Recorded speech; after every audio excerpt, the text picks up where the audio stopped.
Good evening, everyone.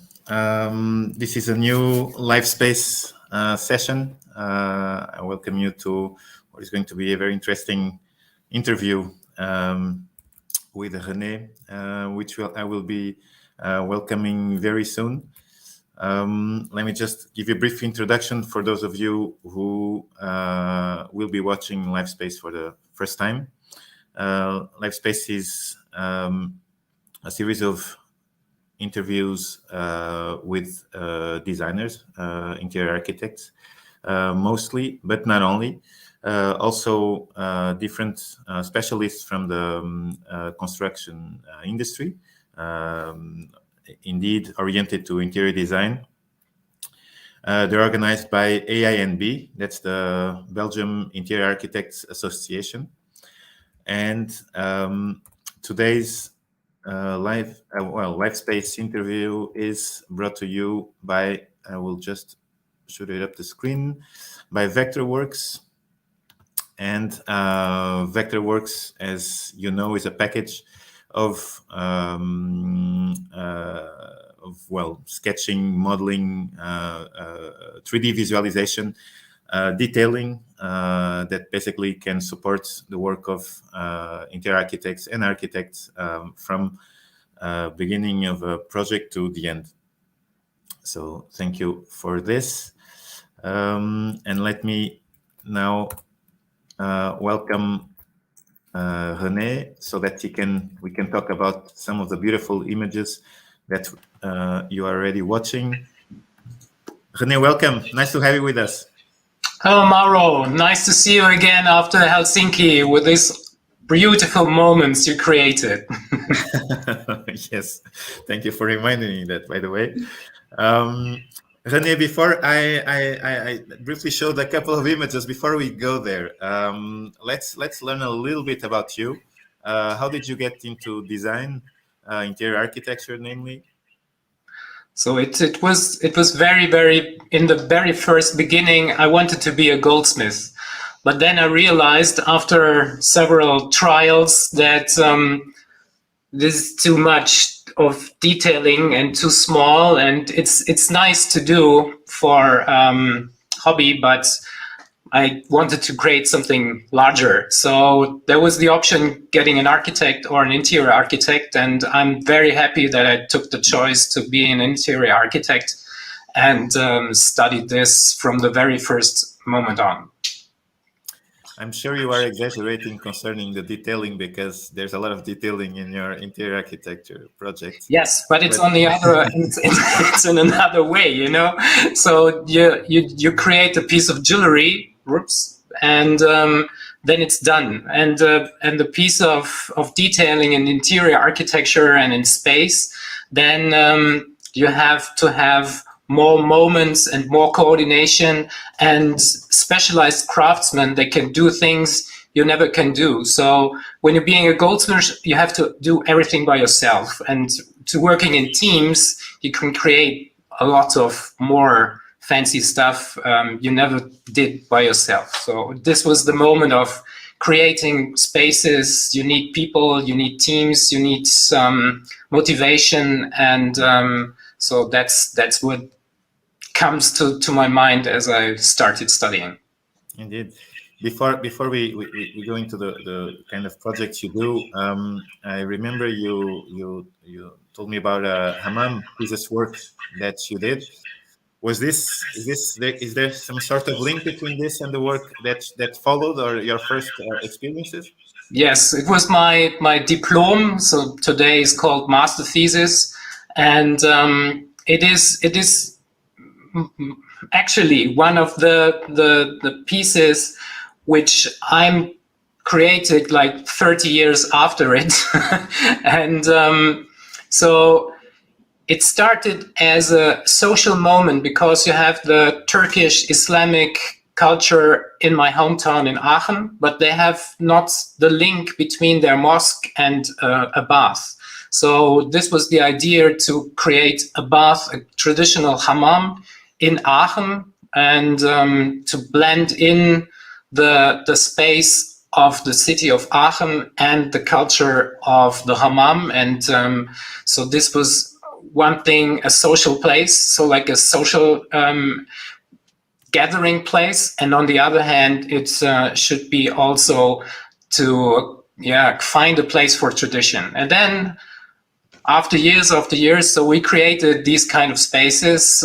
This is a space in the French Alps in Les Arcs, 1950.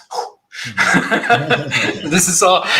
My French is very little, but I learned this by heart, and it is very nice situated. It's hovering on a big parking lot, so all the cars are not seen, and then you have a resort village, and one of the big buildings hosting these 3-story spa, which is created like a cave, like a grotto, and you have the pool level, you have the sauna and treatment level, and then you have the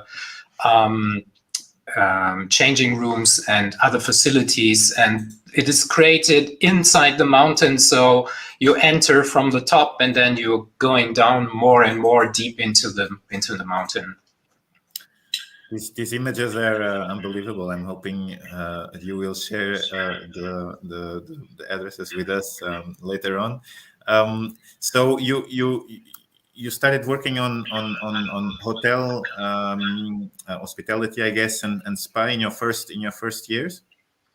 Yes, I started with the core with private bathrooms.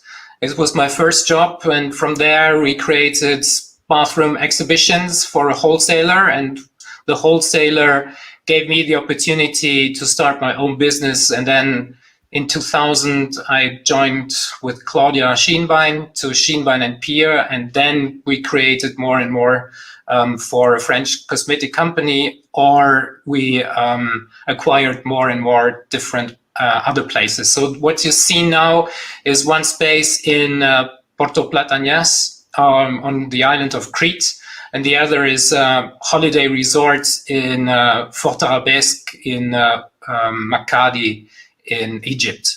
So in Egypt is very interesting because what you see is what we've designed. So it's not only the interiors, but we created landscaping, we created the villas, 2-story villas. And actually I had a phone call today that we should develop a new idea of small-scale hotels for friends and families. They will be situated in the area of the water tower, which is seen there. Oh, wow. Yes. You see it on the back. Yeah, exactly. And how I mean the sheer scale of this project that you are showing us. Of course, it was not, I guess, in the first years. How did you grow into doing this scale, and how did it impact your working style? This is like when you looking back, you can create a very, very nice timeline and one step follow the other. But in real life, sometimes you are lucky that you meet the right people on the right time. And this was exactly it. After creating several small-scale bathrooms, I met a craftsman, and he had a project in Athens, and he should deliver just a steam bath and some other things. And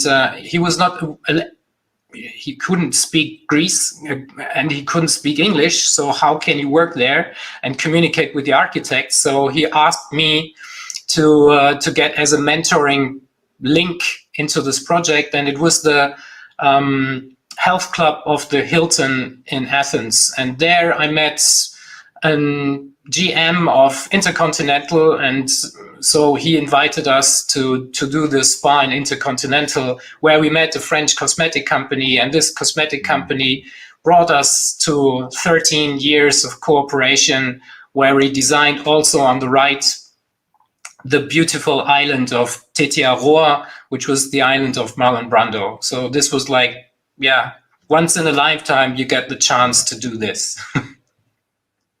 And on the left side, you see from our knowledge about water and water applications, we created for Dornbracht company all the large shower elements. So we started with Rain Sky, and then you see here, like the largest project was the Sensory Sky, where all the knowledge we gathered in so many years were just introduced into one product.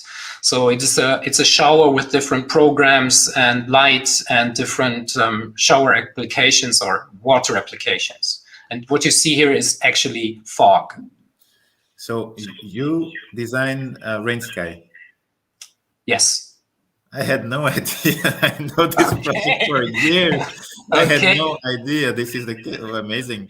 Wow, because it was a huge novelty when it came out. I remember very well. But well, I'm learning every day. Well, congratulations. No, it was a deal with Dornbracht. So they said, okay, they are married with Sieger Design, and so they took us as designing engineers for all the water applications and the programs and all what is behind the story. And the surface is still designed by Sieger Design. So the product itself is product designed by Sieger Design, but everything what's above the plate is from us. So it was like the construction engineering. We designed the nozzles. We write the programs, and we did it for all the others, as well as horizontal shower and vertical shower, comfort shower. So these are all our products and programs. Wow. And I'm seeing you were talking also about the gardens and the landscaping. How did you how are you working with the landscape designers? Was this a co-creation work? Were they working independently, and then you kind of decided if it was fitting your the main guidelines of the project? How did you deal with this? So they're like in all projects, it is a very, very good partnership. And in one project, it's a very special because in Egypt, everything is done very spontaneously. It's very, let's say, hands-on. So when the most exciting thing happens on site. So you go on site with the owner, with all the teams. There are gardeners, there are technicians, everyone, and then we decide on how we doing the landscaping together, and then it is done. So it's really different working in Egypt than in other places. So when I'm doing plans, they're just only for orientation for me, so that I'm not losing the direction, but the decisions are made on space. Mm-hmm. On site. But this makes it also very interesting. So according to the next project with the villas or the hotels, small hotels, we will develop the site just when we're there, and then they creating like wooden scaffolding so that you sit and look, and is this the right height to see the sea, and how you see the sea, and when you turn, how you see the mountains, is the right height, or shall we move a little bit? And so we decide in the end, okay, this is the place where we build it, and then you have the window facing one palm tree or one water tower element in the night when it's lit up. So yeah, this is very nice. I think you will never find a place doing it like this when it's not like these countries. Indeed, that's for sure. And there's some images on hotel design here. What kind of clients or projects are these? Now, this is on the right hand side is like the movement from hospitality to a hybrid area of working in a hotel. So this is a creative space in a hotel. So when you see what is the future of meeting, what is the future of working in a hotel, so this is what we did here in Potsdam, and it is used by the Stanford University Appliance Hasso-Plattner Institute for Design Thinking, And so this was a space used by them and by guests of the hotel, which is just facing Castle of Sanssouci. And the left one is an office space, and this is like the next move after this is another meeting people. So on the hospitality projects, we met a company, they doing software for hotel business, and this is the office for this software house, Fairmas. They creating software for revenue management of hotels. Mm-hmm.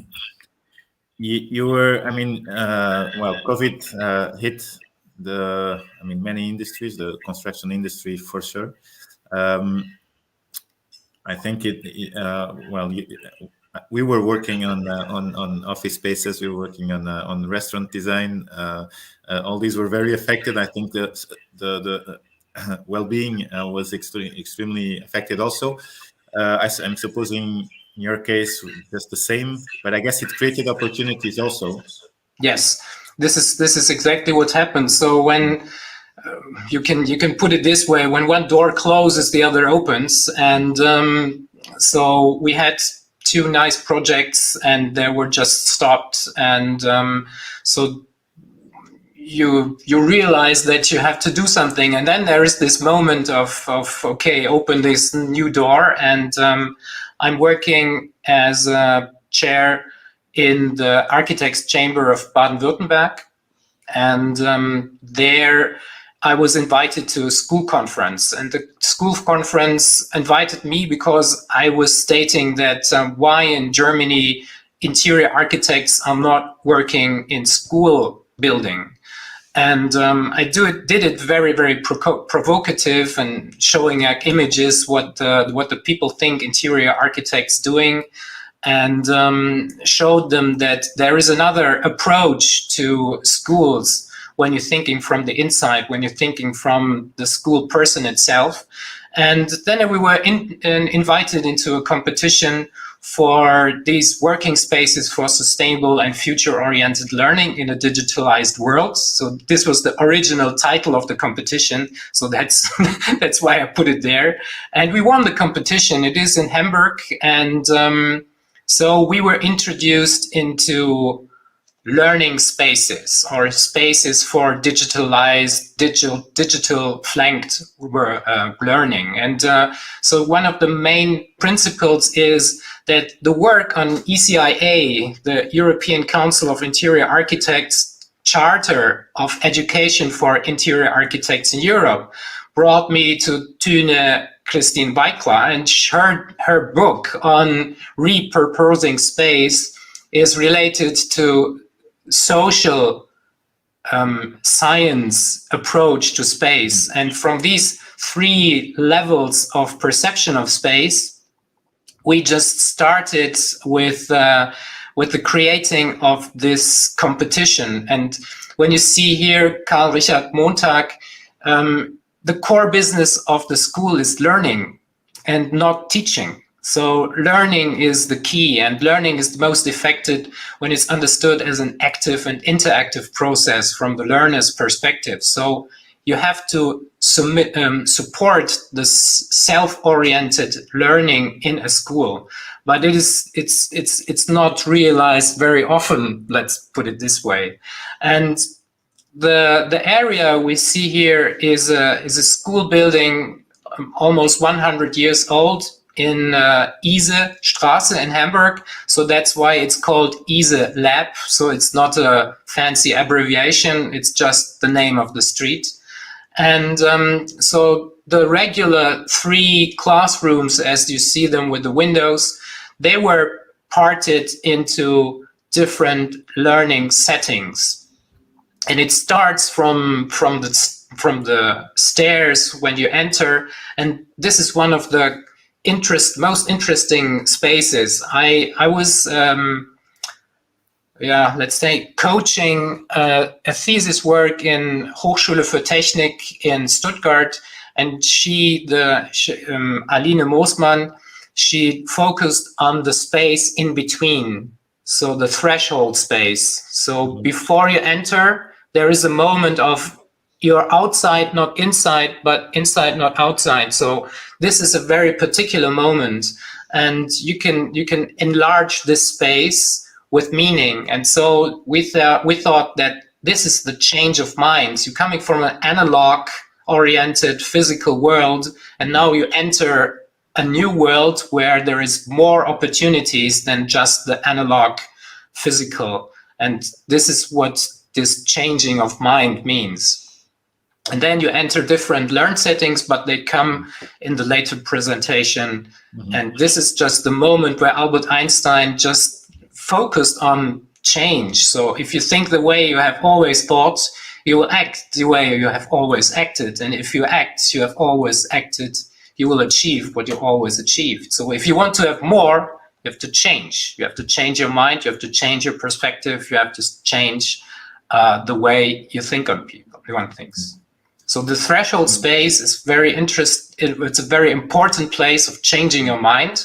And when you see the next slide, so this was the render we wanted to address in the competition, that you're going through a digital world by 0 and 1s, and this is the moment where you have the vibration of outside, inside, inside, outside. And when you see the next slide, it's like a circle. This is what they did. So this is actually a logo. The graphic department of Hamburg schooling created for our space. That this is what it wants to show. It's connecting. It's performing.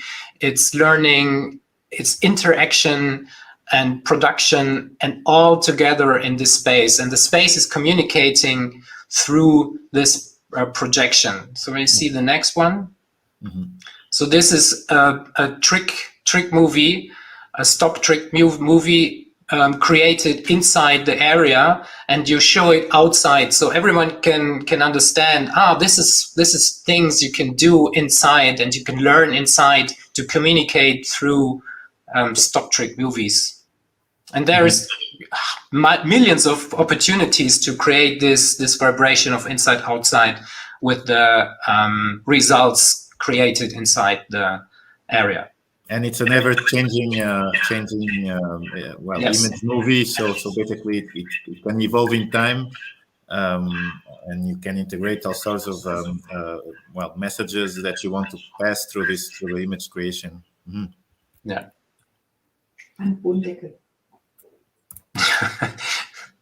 So this is the next one, and here you have it is a very good example for explaining the 3 levels of perception of a space.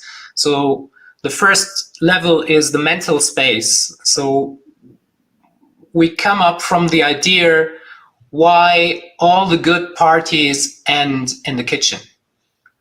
So the kitchen is the best place for communication, it's very open, for an open communication. Everyone can gather because there is something, eating, drinking, and then when they gather for this particular moment, they can communicate very openly.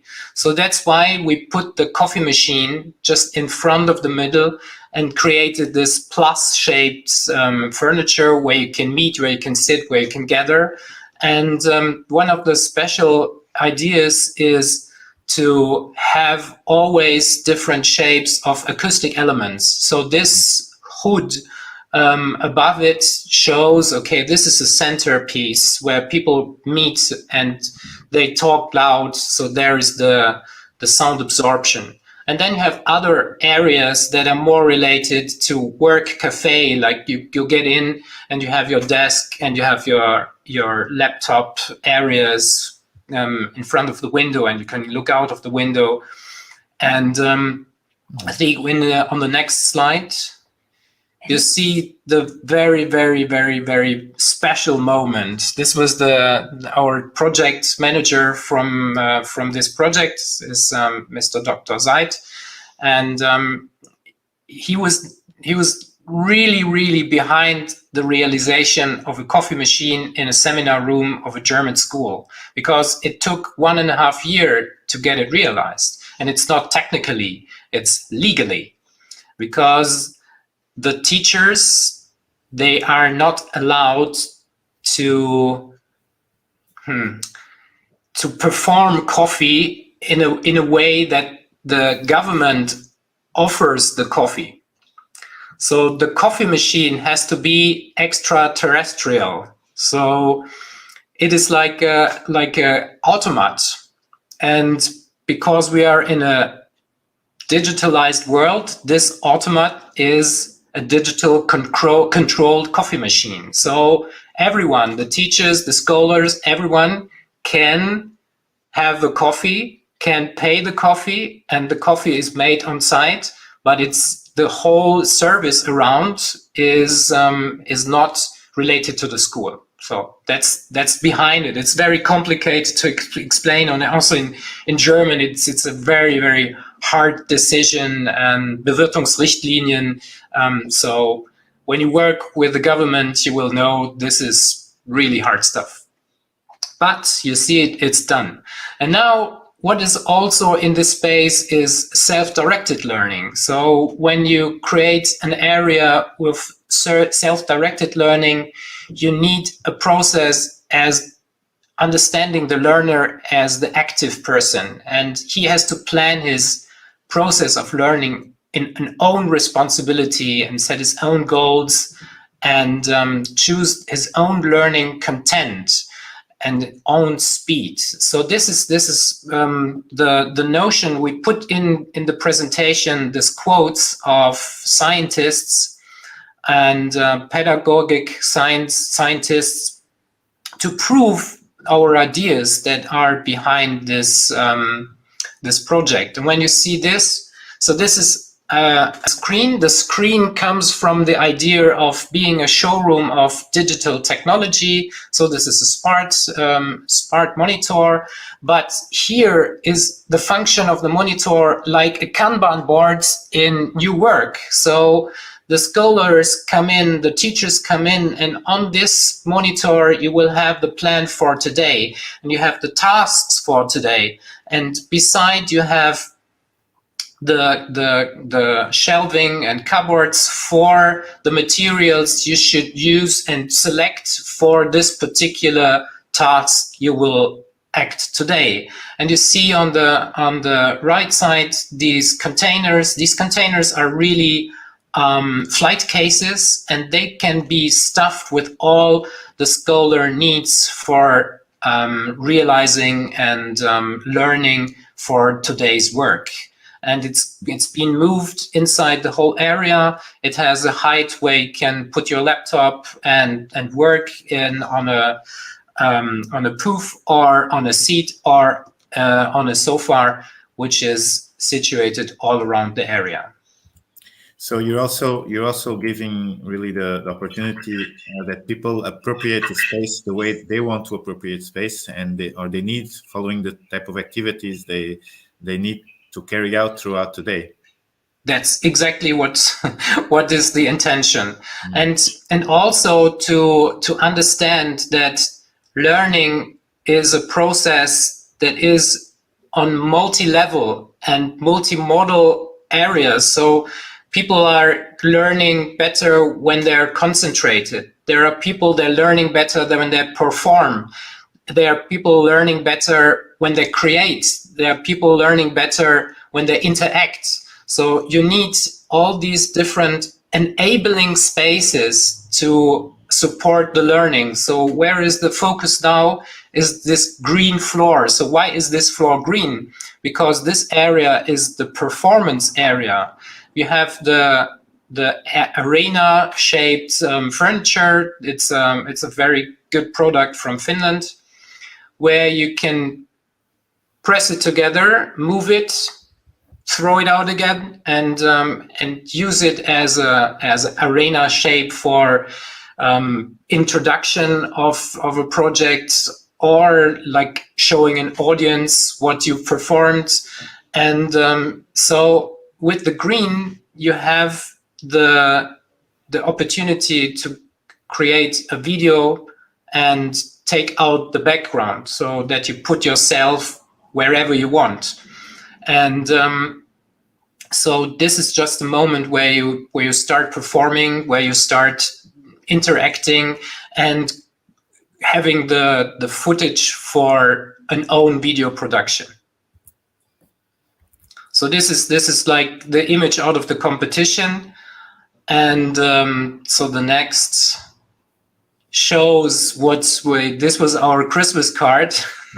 So it shows what was the intention. So you have a space where you can introduce artificial intelligence in a way of augmented reality, virtual reality.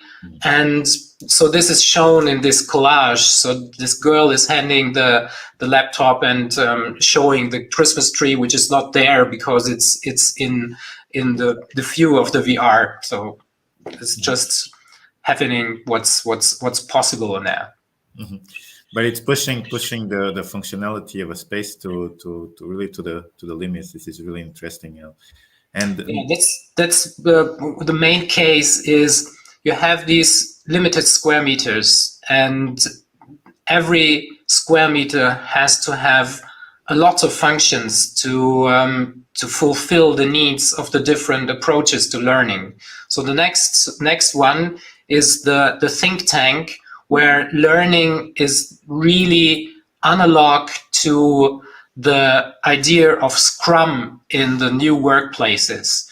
So here you see the image out of the competition, where you see these fauteuils, and they can move. So you decide whether you want to communicate, so you open, or you want to be concentrated, so you move to the other side and have the closed side on the side. So it's very easy when you see it now. Working in a group, working for your own, then you go into this small space, present, you get feedback, going back to your seat, and so you have an iterative learning method like you have in a Scrum area. And the teacher becomes like the Scrum Master here. Mm-hmm. And to do partitions in a school, you cannot do it as you would do it in an office space with these nice glass sliding doors and whatever you want. So in the school, you have to be sturdy and easy. So this is why we introduced this jalousie, which is just easy to part, and then you open it again, and you can configure this space through the jalousie, the sofa, and the hood. And the hood is made from a very, very good acoustic absorbing material. So it is more than enough. So that's why you are outside the hood. This is like a regular acoustic made by acoustic ceiling and some other, and the upholstery and carpet.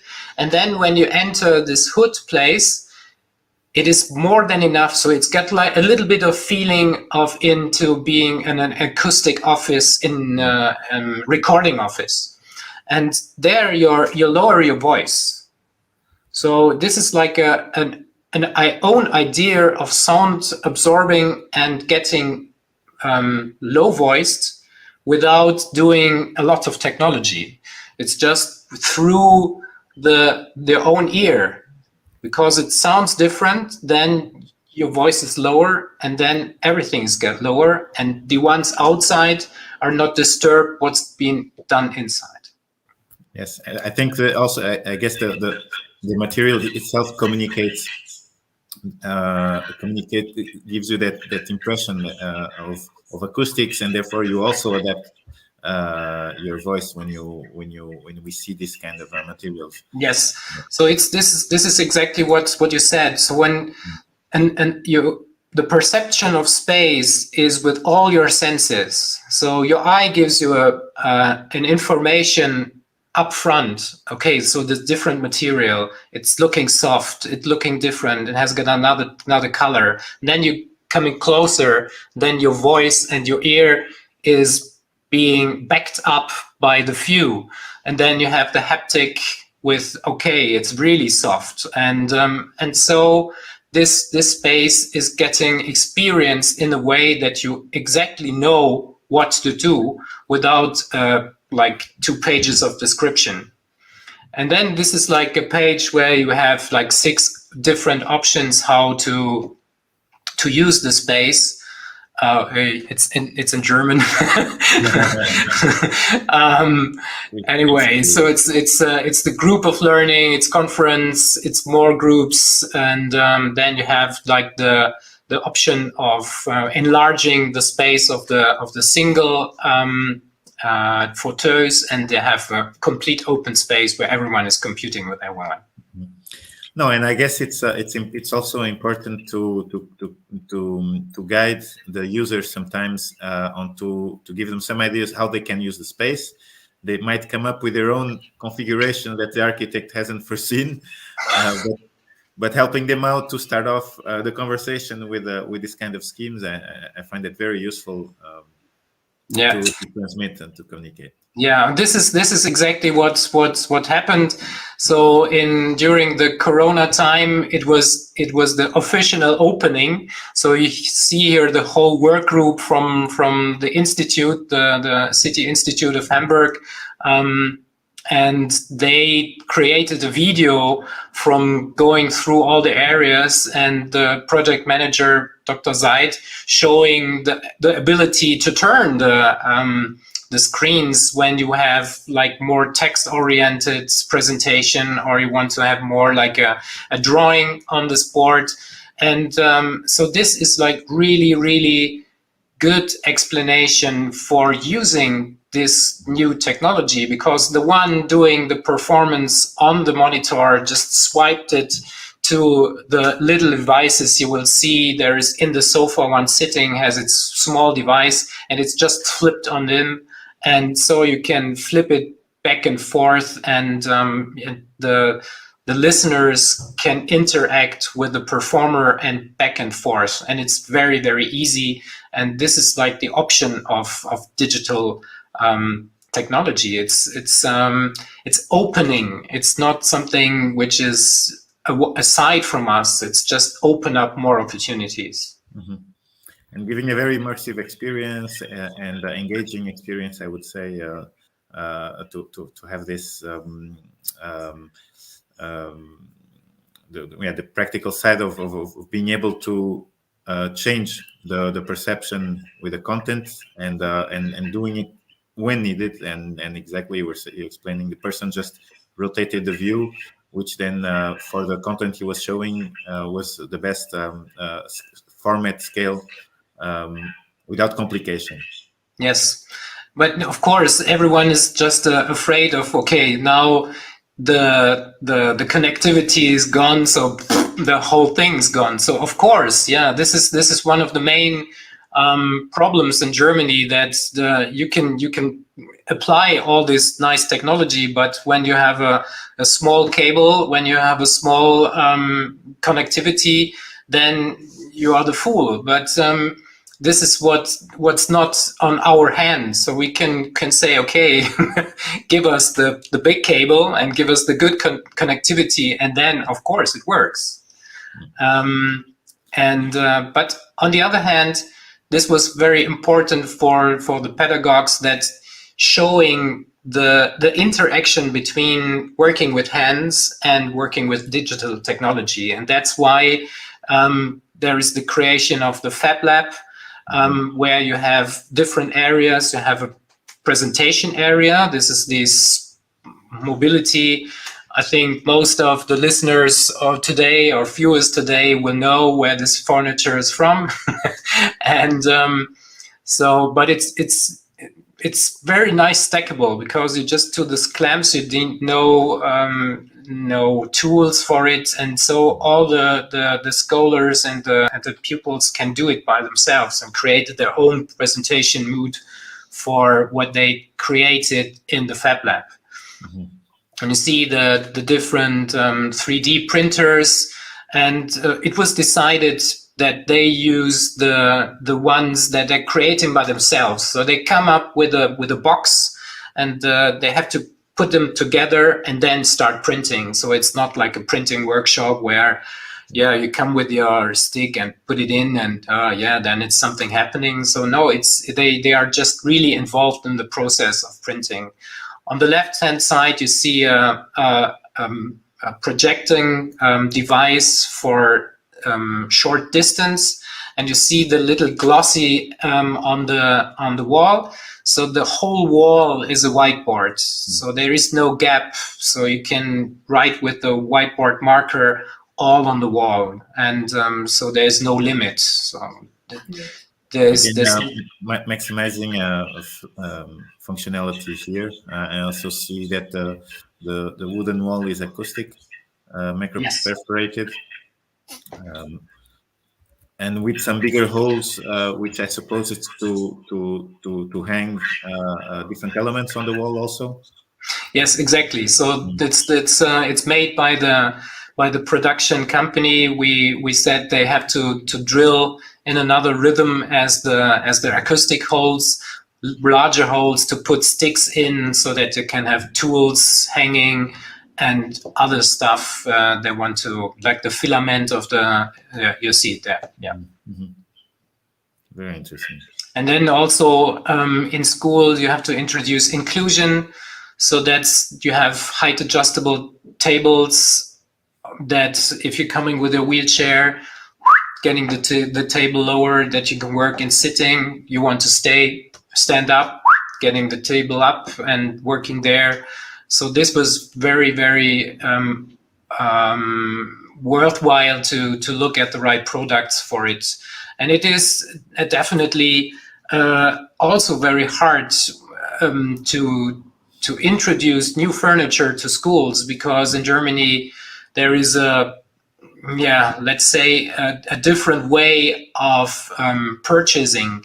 So the school government, they have their own lists of suppliers, and they have to choose from them. And to introduce new suppliers, there was a very hard governmental approach that we have to fulfill to get it done. But we are very to do it. Mm-hmm. We have a last space that you're going to introduce us, the Holodeck. Yes. So this was the only space with no windows. So we said, okay, there we can do really dark technology. So it's a video studio for lightboard technology and a podcast studio, where you can concentrate and talk to people that you don't need fancy stuff. But here you see also like the traps you can get into when you're working for government. The interior is done by Aether Lab and all the stuff of Aether, but the door was from the government, so we are not allowed to paint the door black. So now we have to put a sticker on it that is removable, you know. So, but yeah, you have to handle this. But what it's very nice is that during the time that the like government of Germany gave or introduced a budget of 5.5 billion euro for the schools in Germany for equipment. And so when you are lucky and you are in a small area like Hamburg, they were very, very much after realizing the budget. You have other large areas in Germany, they just have a short percentage of the money introduced to getting the right stuff, because it's governmental work. So I have to apply, then the application have to be approved, then you get the approval, and until you get into the purchasing order, it's taking time. Mm-hmm. But the last space, and it's very nice, because on the beginning of the project there were a participatory approach and questioning of the ones that are involved in the project, and the scholars they said, we want to have green stuff. there. And from this notion of green stuff, they call it Grünzeug in German, we introduced the idea of biophilia. Biophilia is in the new work notions, put some plants, put some nice things, greenery, but the idea of biophilia is larger than just putting plants. And that's why I'm putting the quote from Erich Fromm from 1974, that biophilia is the passionately love of life and all living things. And it's the desire to promote growth, whether it's a person, a plant, an idea, or a social group. And I think this is the core of it, of biophilia, that you have to create spaces that let people thriving and becoming better and becoming more skilled and becoming in another area as it was before. And this is still in production because they have to gather the plants, they have to introduce the digital irrigation system. And so that's why I end with the render of the space, but it's closely coming to the very look when they the scholars, they took parentship to some plants and taking care of them, and after that it's getting greener and greener in this form. Well, that was really interesting, going from your early work into this specific project of the lab, the school lab. It's very impressive to see how you approach very different projects. I think it shows not only your methodology and the capacity to work on very different topics and problems and solution finding. So I want to thank you for the time you took to talk to us about your work, and I hope to meet you very soon. Hopefully you can come to Brussels so we can talk a little bit more about this. We are doing a lot of workplace design, and a lot of things that I saw that you developed on the school is really in line with the necessity that the workspaces need, and having people really use spaces in the most practical way at the time they use for a certain activity, and having them take ownership of the space. And I think the design has to allow that and has to support it, and cannot be a limit to the way we use spaces and we do activities. So I think your work really takes that into account very nicely in a very integrated way.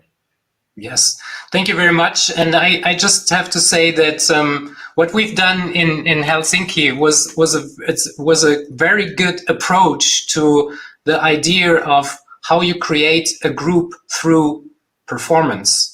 Mm-hmm. And I introduced the idea of rhythm and science to a coach.